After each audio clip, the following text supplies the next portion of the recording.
First, I just want to welcome everybody to another installment of webinars for busy lawyers. We're happy to have you here today. My name is Amy Levine, and I am the Director of Programs and Volunteers here at Lawyers Concerned for Lawyers.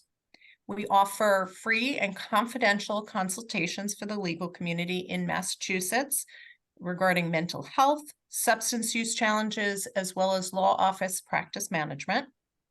The presentation today is entitled Traditional and Alternative Approaches to Addiction Recovery for Legal Professionals. It was inspired as September is the National Recovery Month, and it celebrates the gains made by those in recovery, honoring their resilience, as well as promoting a variety of treatments, including new evidence-based treatments for those battling addiction. After we hear from our speakers, we will have some time for Q&A, so please put those questions in the chat. And once the presentation is done, we'll start to answer any of the questions you have. First, I'm honored to introduce our speakers for today, Dr. Jeff Fortgang and attorney Dan Faneuf. Jeff is a Massachusetts licensed psychologist and alcohol and drug counselor working at LCL half-time and the other time running his own private practice. He has a long history of working with people with addictions and other mental health challenges at hospitals and outpatient clinics. Additionally, he's a former instructor in psychology in the Department of Psychiatry at Harvard Medical School. Jeff, a previous musician and songwriter, and hopefully people had a chance to see him play the piano at our Brink dinner, is also the co-author of the ABA book, The Full Weight of the Law, How Legal Professionals Can Recognize and Rebound from Depression. Finally, he runs our solo stress and immigration lawyer support groups. And if you'd like to join one of his groups or any of our other groups, please go to lclma.org/groups. I am also honored to introduce attorney Dan Faneuf, who will share his own journey to recovery, as well as strategies on self-care to remain healthy. He is a litigation attorney in Massachusetts, focusing on representing plaintiffs in sexual assault and serious injury cases. He's been a speaker in a previous webinar for busy lawyers and has been incredibly supportive of our organization with all the time he's dedicated to those webinars. Thank you both for being here with us. And that said, I am going to hand it over to Dr. Jeff Fortgang. Thank you. So it's Recovery Awareness Month, right? And the nice thing about alcoholism and addictions, if there's a nice thing about them, is that it's possible to be in recovery. These are disorders that can go into remission and stay in remission. Although relapse is certainly not an uncommon part of the pathway there. I will be focusing mostly on alcohol because that's by far the favorite substance among lawyers, and it's also the thing that I've spent most of my time on. But most of what I'll say is applicable to other addictions as well. So let me see if I can share my screen and PowerPoint.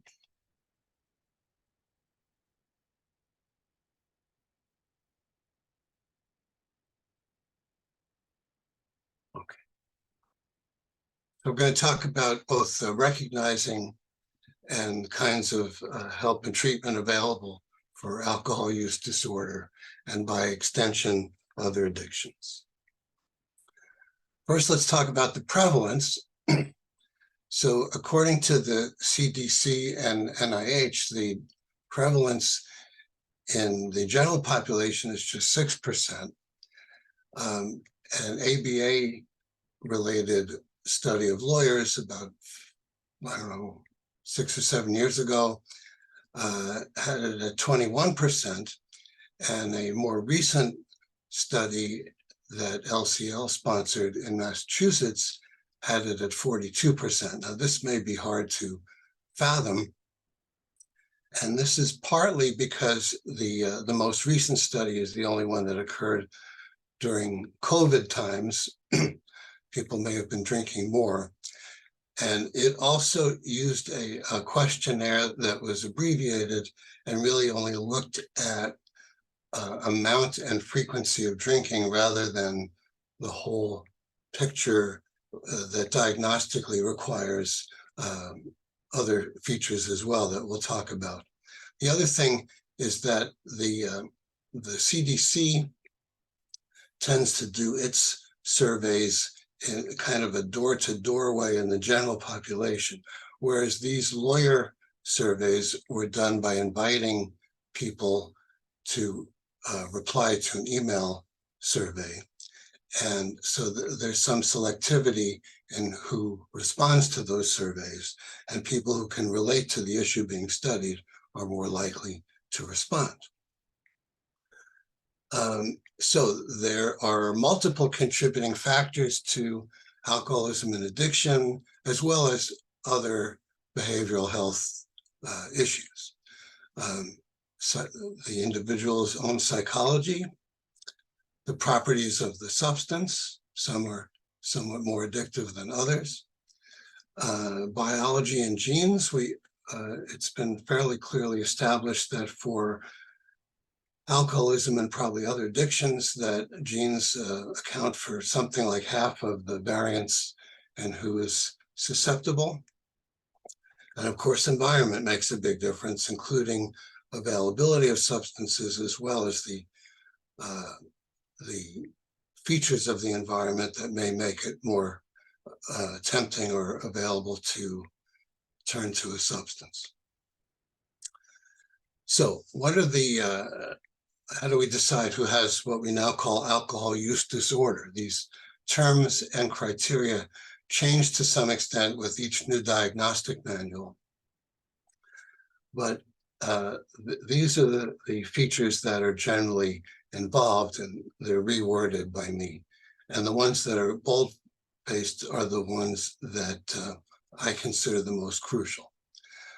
So inability to consistently regulate the amount consumed,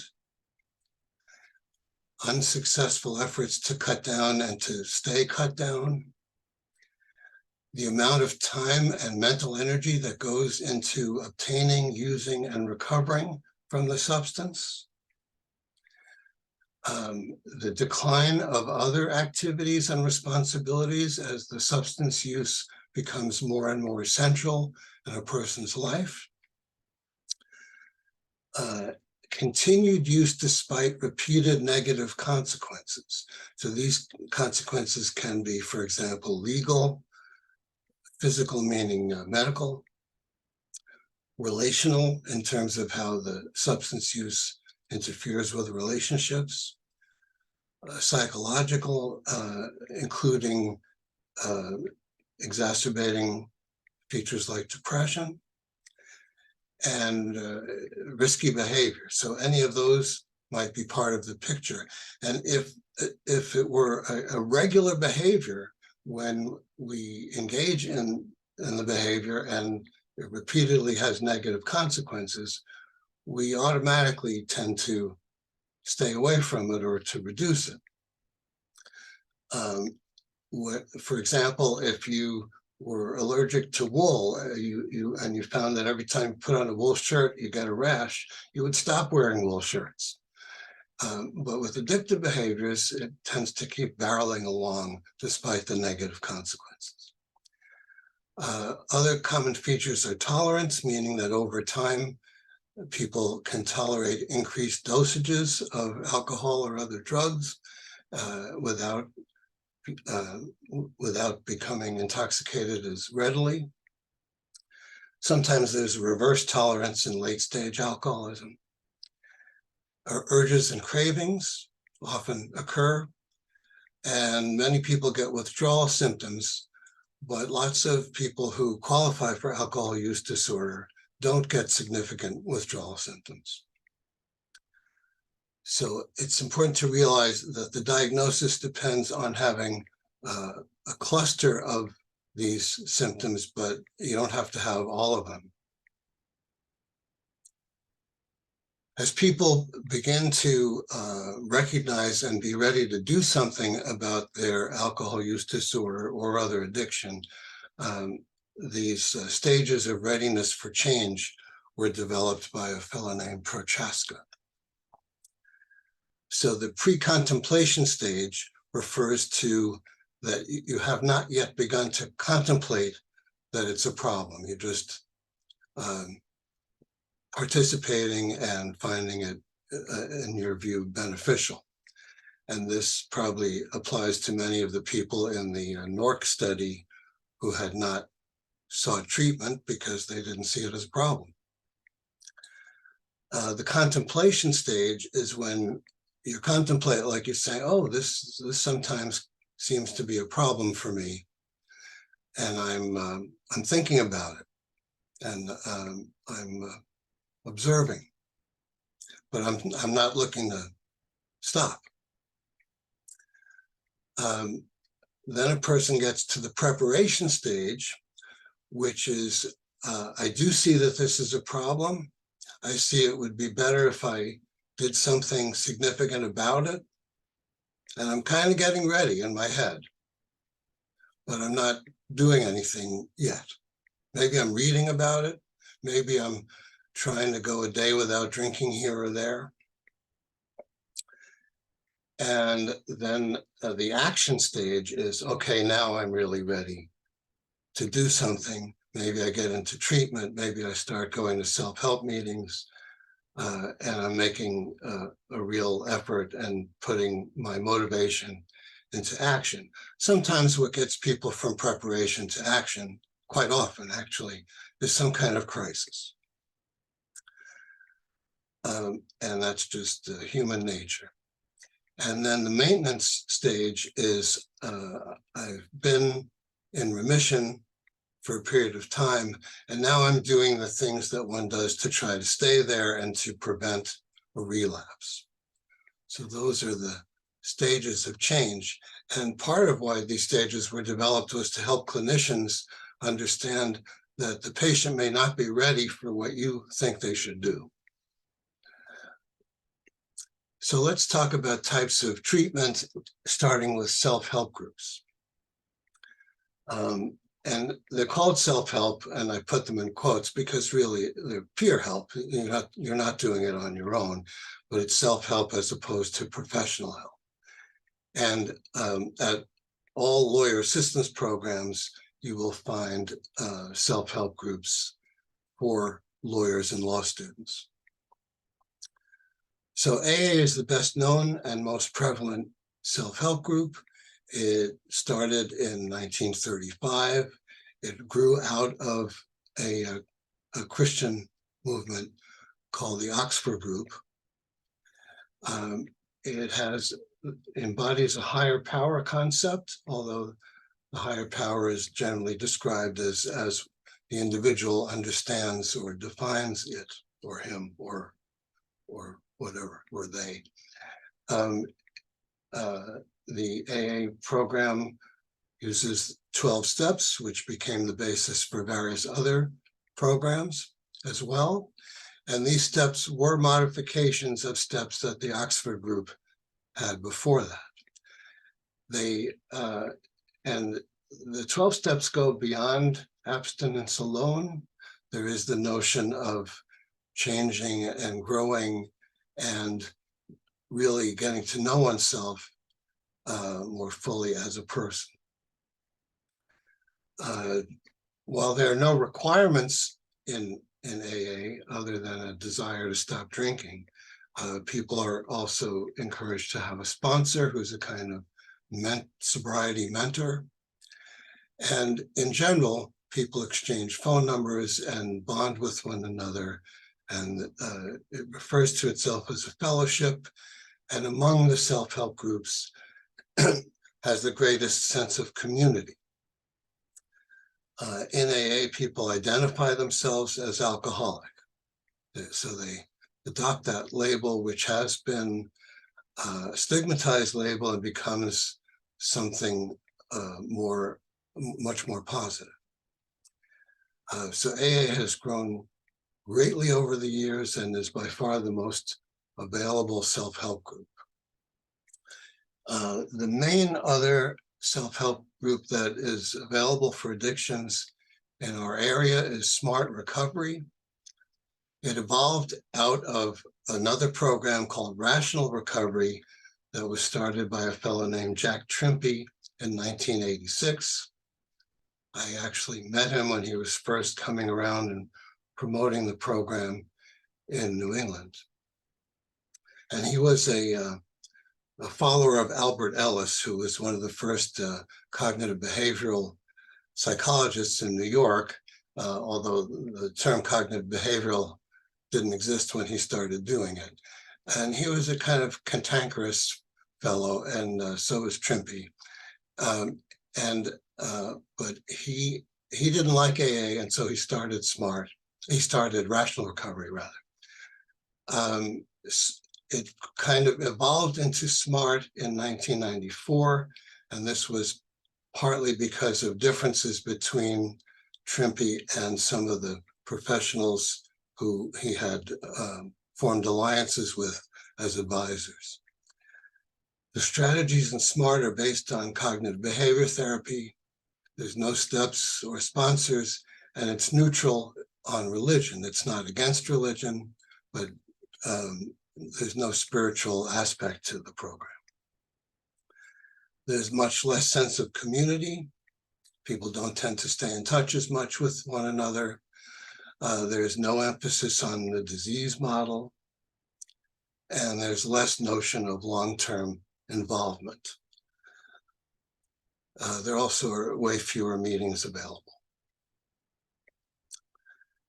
Some other groups that people may not have heard of, Refuge Recovery is AA-like, but based on Buddhist principles and practices. It was founded in 2014 by Noah Levine. He, however, got in some trouble for breaching sexual boundaries, and I don't think he's involved anymore with that program. Women for Sobriety has been around for a long time. It was founded in 1976 by Jean Kirkpatrick, the sociologist, not Jean Kirkpatrick, who was a UN ambassador during the Reagan administration. And there's a more relational emphasis and a self-affirmation emphasis. It was always more popular in the South, and my take on that is that we had a lot more good women's AA meetings around here. And I can't find evidence of any in-person meetings in Massachusetts. Secular Organizations for Sobriety is a lot like AA without the higher power concept. All of these groups have in common that they're free, they're abstinence-oriented, all of them. They're structured, and they're not run by a professional. And many outcome studies show that people who go to more meetings tend to have better outcomes. Then there's one self-help group that's for people who want to keep drinking, who don't consider themselves alcoholic. There seem to be no in-person meetings in New England at the moment. It's called Moderation Management. It was started by a woman who herself ended up in AA and sadly incarcerated for a while after a vehicular homicide while intoxicated. But the program still exists. Levels of treatment. So there's inpatient treatment, there's detox, which is specifically for withdrawal symptoms. There's rehab for those who need it and can afford it. Tends to be quite expensive and often not covered by insurance, which goes on for multiple weeks. It provides a way to be away from home and really focus on awareness and change. And then there's residential treatment, which is something less medical and without continuous nursing coverage that in some cases is part of a partial hospital or intensive outpatient program. I'm not talking about just a halfway house, but programs that involve treatment as well. I'm going quickly through these to not take up too much time. On an outpatient basis, there's also group therapy, and it's different from self-help meetings in that it's led by a professional, and it can permit crosstalk, which is generally discouraged in 12-step meetings where people spontaneously talk back and forth to one another, knowing that there's a professional to moderate it. There, of course, is individual therapy and counseling, and then intensive outpatient programs and partial hospital programs are both outpatient. You're not staying at the hospital or program, but they're for more days and hours per week than most outpatient treatment, which is weekly. Then some newer developments are medication-assisted treatment, and these are not, no one means these to be standalone treatments without anything else. Naltrexone has become commonly used, either in its pill form as Revia or Vivitrol, which is an injected form, and which seems, for some people at least, to reduce how rewarding it feels to think about or do drinking and how much craving there is. And acamprosate is another craving-reducing medication that is not used so much in this country. Disulfiram or Antabuse has been around for decades.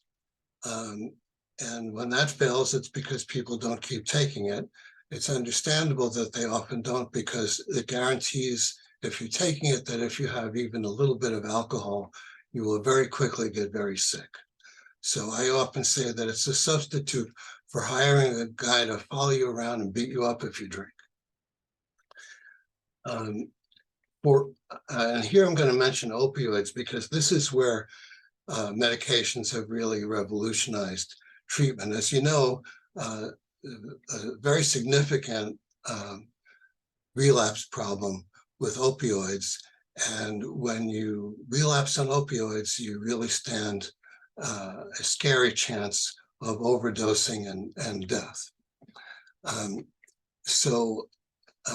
The two things that have come along are buprenorphine, often in the form of Suboxone, which is something that the person continues to take and is still physically dependent on, but doesn't get them high and prevents the withdrawal symptoms and cravings. And many people have been able to stay on that for years who were heroin or painkiller addicts. And it's, for many people, it's been the only way that they've been able to achieve persistent remission. The more traditional method was to go to NA, but as I say, the relapse rate has been very high. For people who can pull that off without Suboxone, of course, that's very appealing, not to have to be on a medication. And naloxone or Narcan, of course, is used in an acute way for overdose. There are a couple of anti-seizure medicines that are also used for psychiatric reasons that in some reports have been associated with helping people stay off their addictive substances, Topamax and gabapentin. Of course, if you're in a detox, the medication that's used there is usually benzodiazepine and often Librium. The nervous system reads that as alcohol so that it avoids shakes and DTs and other withdrawal symptoms. And then it's gradually tapered over the course of a few days. Newer approaches are being studied now, hallucinogens and related drugs, and studies are being done with psilocybin, ketamine, and MDMA, known as ecstasy. The most research has been done with ketamine, and it's been applied most to depression, but it's being studied with regard to alcoholism. These also would not be standalone treatments, and I don't think anyone is claiming that you take these and your problem is over. But some people report that by taking these kinds of drugs, usually under therapeutic supervision, they get a kind of perspective and a spiritual experience that helps them. And there are reports that Bill Wilson actually tried LSD in the 50s and found that it was something like the spiritual awakening experience he'd had early in the development of AA. LSD itself was being studied by various clinicians until it became illegal. And ibogaine is an African plant that has been used mostly for cocaine and heroin addiction. It's not legal in this country. You hear mixed reports about it. Some people think it's been very helpful in the same way that these others may have been. So those are the more novel treatments, and I feel like not all the returns are in yet on those. This is also Suicide Prevention Month, so I'm just going to mention briefly the overlap between alcohol and suicide. There are a lot of deaths each year by suicide. It's one of the leading causes of death.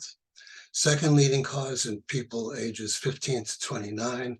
Alcohol often plays a part in two ways. So that acute use, meaning drinking today on the day when the attempt happens, increases the risk of attempts, as you might think.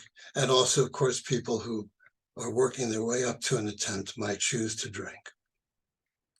And the greater the dosage, meaning the more they drink, the higher the risk is of a suicide attempt. But also alcoholism or alcohol use disorder over time increases the risk of suicide, triples the odds. It also tends to contribute to depression. And of course, it often contributes to losses of people, jobs, and health that may also contribute to suicide. So on that upbeat note, I'm going to finish up for now and turn things over to Dan. But thanks for listening. Thank you, Jeff. We really appreciate it. And again, Dan, you have the floor. All right. How long would you like me to go? I don't want to take up all the time that we have for me. So it's 12:30 now. And we certainly want to leave some time for questions and answers. So if you want to talk for about 10-15 minutes, if you want to go longer, certainly feel free. Well, it's getting me to go longer isn't the problem. It's getting me to shut up. Hello, everybody. I'm Danny. I'm an alcoholic.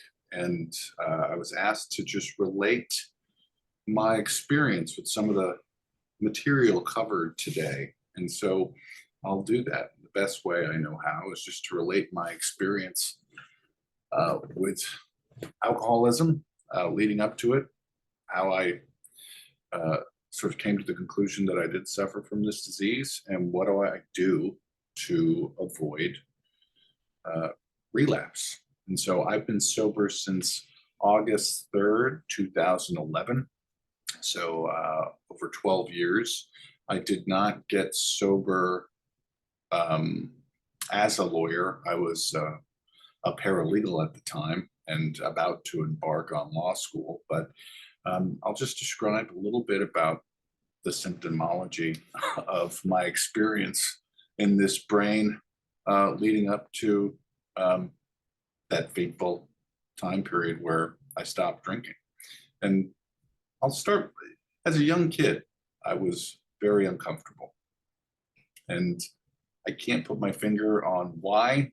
I grew up kind of with a lot of brothers and sisters in central Massachusetts, and I didn't always feel like I fit in. And I guess you could say I was a little resentful as a child. I thought I deserved, more allowance, better parents, better schooling, better opportunity. And I'll share this just to describe how I felt. As when I found out there wasn't a Santa Claus, it was devastating. And not just because it's a little kid finding out that one of their heroes, or at least the person who brings them gifts, doesn't exist, but because it set into motion some dominoes about the world. You know, as a youngster, I believed in magic, the Force, Star Wars, the Easter Bunny, the Tooth Fairy, etc. And so those things gave me hope.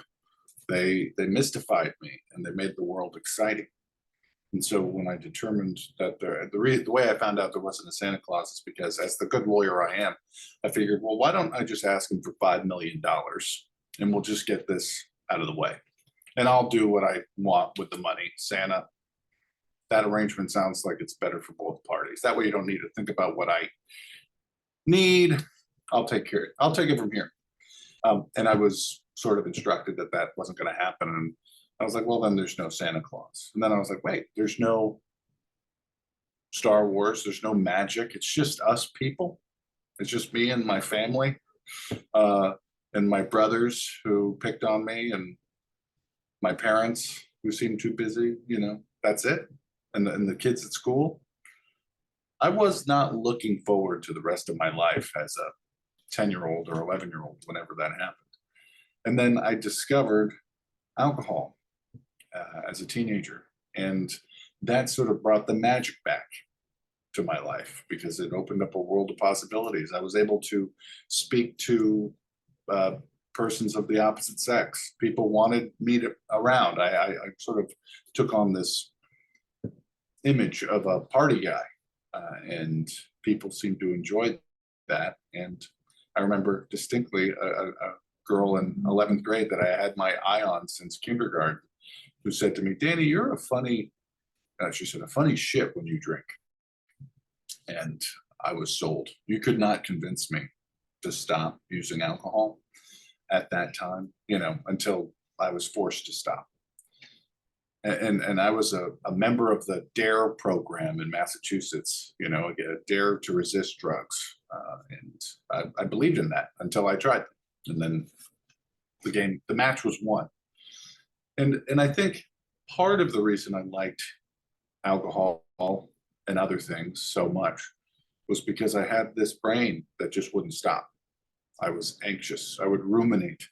I would worry a lot. And I don't even know how conscious I was of that, or if that was abnormal before I ingested alcohol for the first time.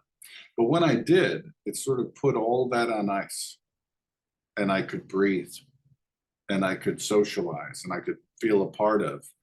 There's a great saying. I'm out of all the methods and programs the good doctor was just describing, I'm a member of the group therapy crowd.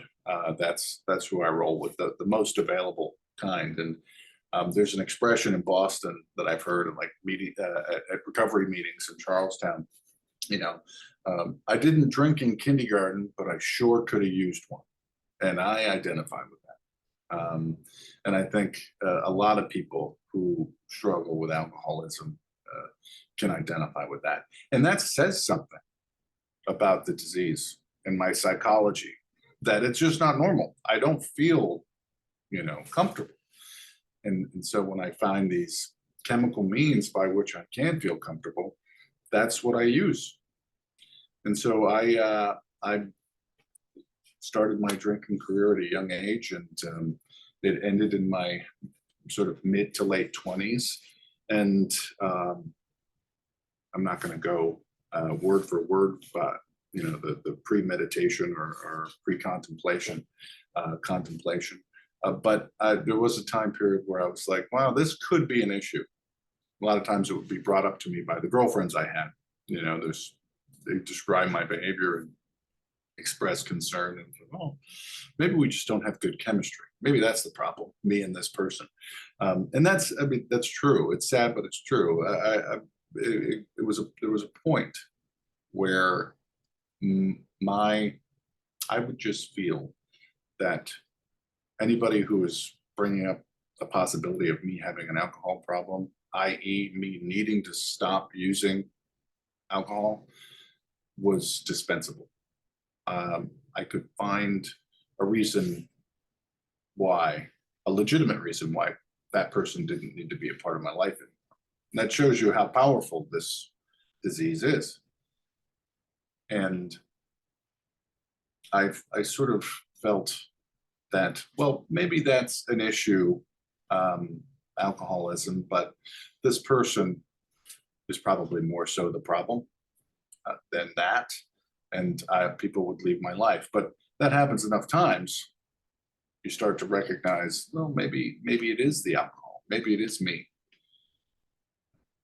And then eventually it gets, that rope gets tighter and tighter. And I started to, what people say is, drink without my permission. So I would express to myself, or I'd even write it down. I would have Post-it notes on my computer saying, you're not going to drink anymore. And I would wake up the next day and be like, this is strange. Why did I write that? Crumple it up. But I got to a point towards the end where in the last few years, where I didn't want to use alcohol anymore. I was ashamed of my behavior. I was lucky enough never to be arrested, never fired from a job. I just would show up late, and people, I just wouldn't show up for the things I wanted to show up for as a human. And I started to feel, this inner sense of shame and guilt. And I would express that I didn't want to drink anymore. And I would be upset when I did. But then, it became like Groundhog Day. I would wake up in the morning. I would curse myself for having drank again, and then get to work, hopefully on time, probably not. People try to make it look like I had been there for a while. When I got there, open some case and sit there and stare at papers. And then by noon, I would start to think, man, I really had like a panic attack or something this morning. I really felt strange this morning. And then by 5 o'clock, people would ask me if I wanted to go out and have a drink. And I'd say, absolutely. And so I'd go in the span of 8 hours from thinking my life is in shambles and I need to do something about this serious alcohol problem, to 8 hours later saying, wow, I must have really been out of sorts this morning and overreacted. That's a strange way to live your life. And it became, I've heard this expression, I don't know if it's Japanese, the word is Japanese or Chinese, water torture, but for me, that form of torture is dropping beads of water on people's heads for, the span of 2 weeks. And at the beginning, it doesn't, it's just water dripping on your head. It doesn't feel like much of anything. But towards the end of the 2 weeks, it's like a sledgehammer and you're begging for death practically. And that's what it felt like. I've had some what they call jackpots, really bad nights and with consequences. But what was really killing me was just the daily not showing up for the things I wanted to, not being the person I wanted to, because I was always tired and hungover and absent. My mother recently passed away, and I've mended that relationship. But I remember her calling me on like Mother's Day and at like 2 in the afternoon and saying, oh, leaving a message saying, I thought you were coming, but I hope you're okay. So my mother, instead of enjoying my company on Mother's Day, was worried about where I was. And that after the next day, problems at work or problems with the girlfriend or friends and bosses, day after day after day, just started to take their toll, where I needed change. And I got desperate. There was one day where I was really like, this needs to change, or I don't want to play anymore. Like, I just don't want to be here. So those are pretty dark thoughts. And so I spoke to some people that I knew were sober and that I respected and felt comfortable sharing this information with. And they introduced me to some recovery groups. And I was desperate enough, despite my hesitation, and there were huge hesitations. I had sisters who were missionaries who anything about God or a higher power or anything like that, I just outright resisted and thought that's for weak people. And I'm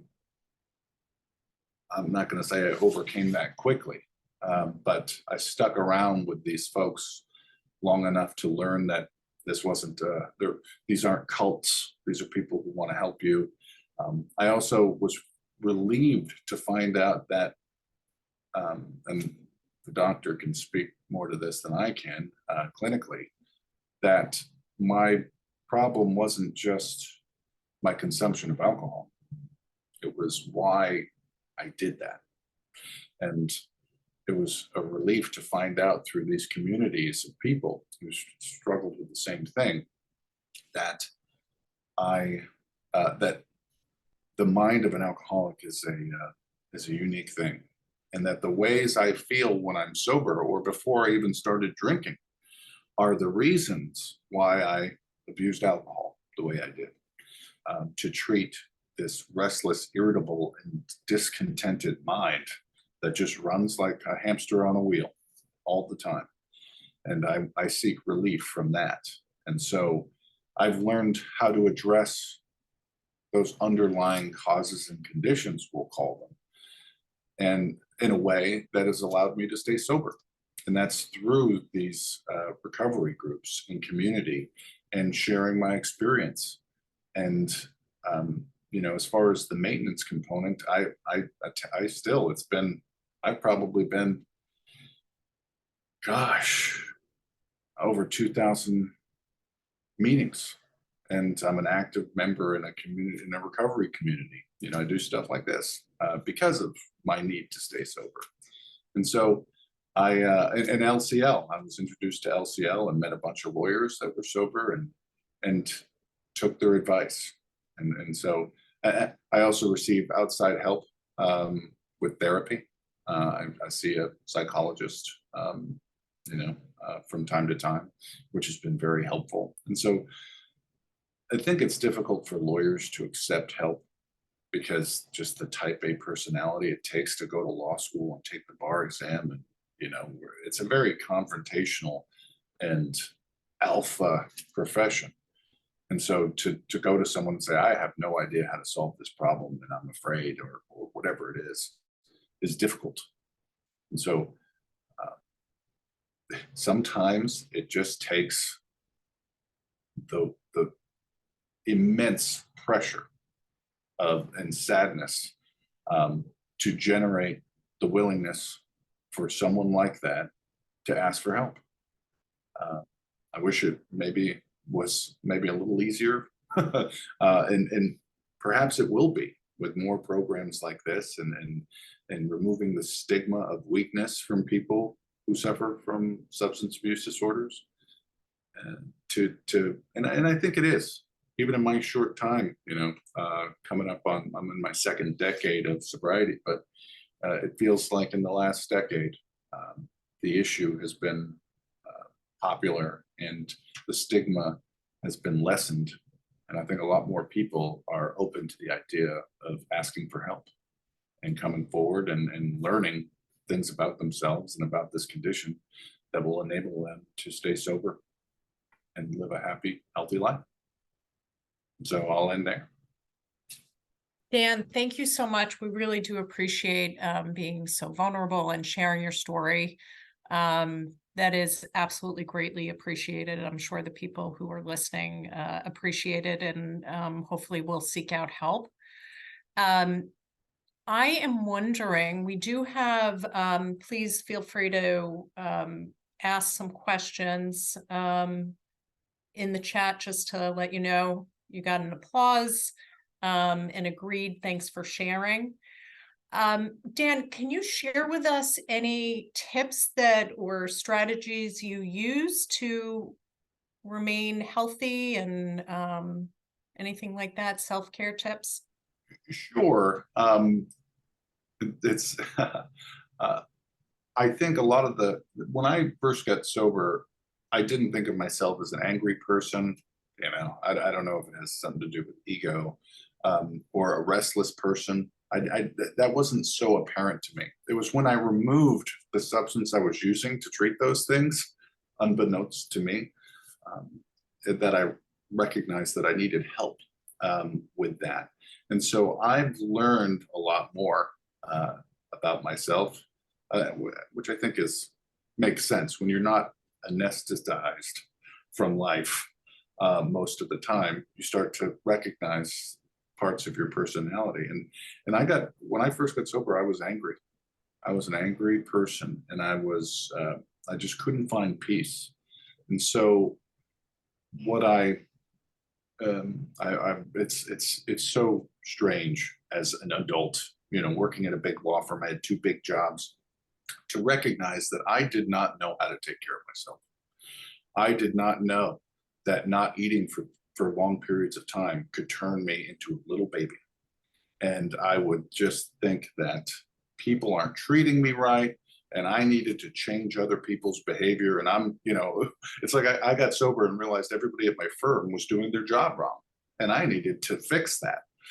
And so it was pointed out to me that that was not the case. And I started to look at myself. I didn't know that I wasn't sleeping well. I didn't know that I wasn't eating well.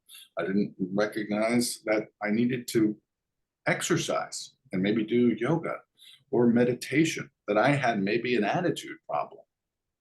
And so I just went around believing the thoughts in my head that so-and-so is taking advantage of me, etc. And so getting help through a therapist, and with just the people in recovery who would experience those things, I learned that exercise, get some sleep, get some psychological help, because there's stuff that I can't deal with on my own. And I recognize that voice, not that there are voices in my head, doctor, but that my own voice, what I was thinking, wasn't always accurate. And so that I needed to take more help from other people. And that's even more humbling. Like, all right, talking to someone, what should my diet be? How should I exercise? When should I go to bed? I didn't know those things. And so getting advice from people who know what they're talking about is what I've done. And I try to keep I'm walking now, I'll drive, I'm at the Trade Center now, I'll stop at the National Park, Minuteman Park, and walk a few miles, that helps my sleep, that helps my, circulatory system, stuff like that. So those have been helpful. Excellent, excellent. And I do want to read some comments. Well done, Dan. Maureen sober in AA for 28 plus years and a family law attorney active in LCL. Thanks for sharing your experience, strength, and hope. We have another comment, 21. Thank you all. Dan, what a wonderful presentation and extremely insightful. Nice job to all. Given what he just said, good opportunity to plug LCL consults, mindfulness group, yoga, and past webinars for busy lawyers. Example, we have past webinars on sleep and burnout. And that's nicely said. I was going to mention that Sean actually has done some webinars on sleep. It is, I think, extremely important. There is a link that was just provided in the chat for MassLowMap or Improving Sleep, Secret Sauce of Career Success. So thank you, Laura, by the way, for pointing that out. And so there is a question, do you have mentors or sponsors to help your recovery? Yes. So I have what's called a sponsor. He is not that this needs to be the criteria, but he happens to be a psychologist who is also sober. And I've had a number of sponsors, so to speak, throughout my recovery, just because people move away. And that for me, it's just been incredibly helpful, because I think particularly as an attorney, we have huge egos, and I need someone to watch over me. I need a therapist to help me.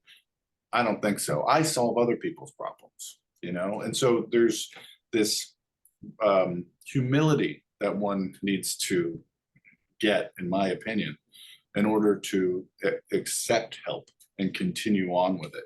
And that's been great, because when I have an issue that I'm dealing with, my sponsor might not have the answer, but usually his batting average is a lot better than mine. And so he can usually help guide me to a place where I'll find the right answer. Excellent, excellent. I am wondering, so we might not have lots of time, but I am wondering, Jeff, if I know that since marijuana has been legalized, I'm wondering if LCL has been seeing an increase in that type of addiction. Do you think that marijuana is addictive? I'm wondering if you can speak with the limited time we have on that topic, and have your opinion. Yeah. Well, yeah, we haven't seen it so far at LCL, but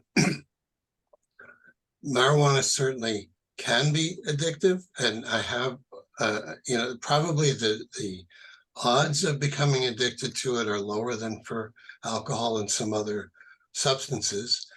But I certainly have treated people over the years who were addicted to marijuana, not so much in observable withdrawal symptoms, but in terms of an inability to get through the day or the week without it, and in terms of how much it became central in their lives and impeded their functioning in other areas.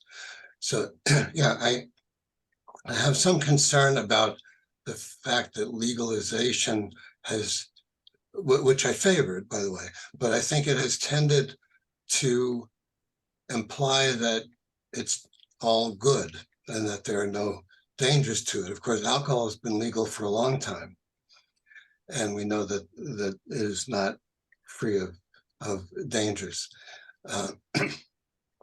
So, and by the way, a familiar phenomenon also is of people who stop one substance going to another one, rather than learning the kinds of things that Dan was talking about with regard to self-care, being able to be genuine and vulnerable and to reach out to other people. You know, one thing that addicts by and large do less of than the rest of us is use their relationships with other people as a way of dealing with their stresses and discomfort and anxieties. So one subpopulation that I've seen over the years has been people who stopped using alcohol or cocaine and started using marijuana. And some of them probably pull that off, but some of them certainly don't, and either become, and this can be true regarding any switch from one substance to another. Some people will either become hooked on and start to compulsively use the new substance, or more often using the new mood-altering substance will bring them back to their original substance. So, while one was high, one realized that, oh, I could probably drink again, or I can probably do my other substance again.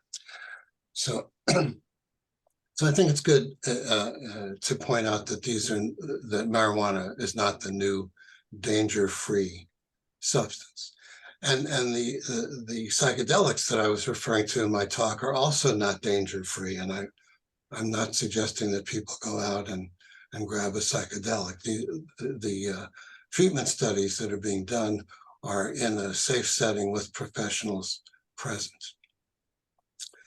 I do want to also echo what Dan said about the culture of lawyers tending to be contrary to vulnerability and to think I'm the guy who can fix everything. I'm not the guy who can have the problems or need the help. And that's been a big thing for lawyers to overcome.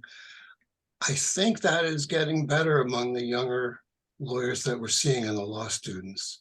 And so I think that that's a good thing, along with the decrease in stigma.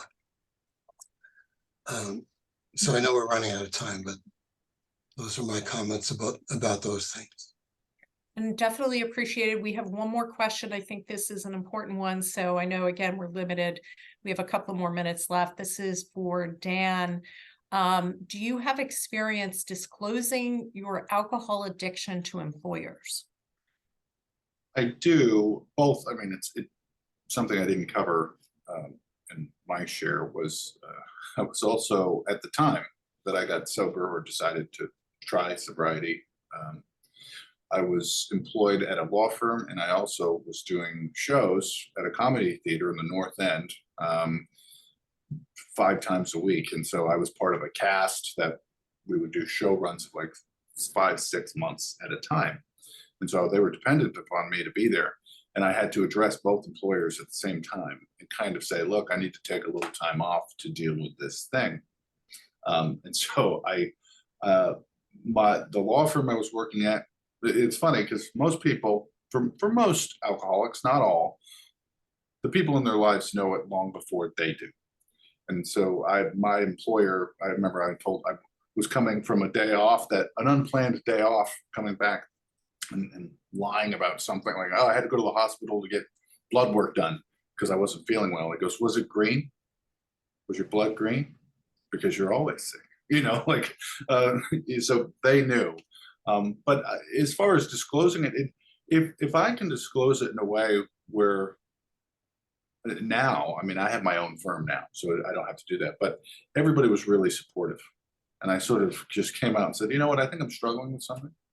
And I'd like to take some time to deal with it. And that might involve me needing some time off. They were just floored to hear that from me.